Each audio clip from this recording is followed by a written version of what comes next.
Good evening মোৰ ফেচবুকৰ মৰমৰ সকলো বন্ধুলৈ এয়া মই আজি এটা ইজিয়াৰ ফাইল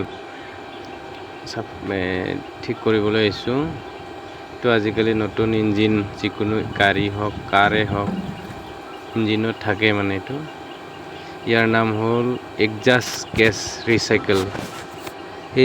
এইটো বস্তু মানে আপোনাৰ এক্সাষ্ট গেছটো মানে এগেইন মানে ইনলেটত দি পেলাই ফুইলটো জ্বলোৱা হয় আৰু এইটো ইজিয়াৰটো মানে আজিকালি চৰকাৰে ৰুল এটা বনাই দিছে, নহ'লে এসময়ত মানে গৈ গোটাই পলিউশ্যন হ'ব।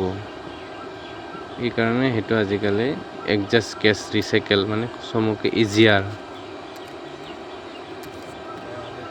ঠিক এইটো আপ স্প্ৰিংটো তেনেকুৱা আপ ডাউন হ'লে এইটো ভাল আৰু মামত ধৰি মানে এইটো ফাঁচি থাকিলে বেয়া। চাফা কৰিলোঁ, ফাইনেলি চাফ কৰি কিনে নাই চাফা হৈ গ'ল।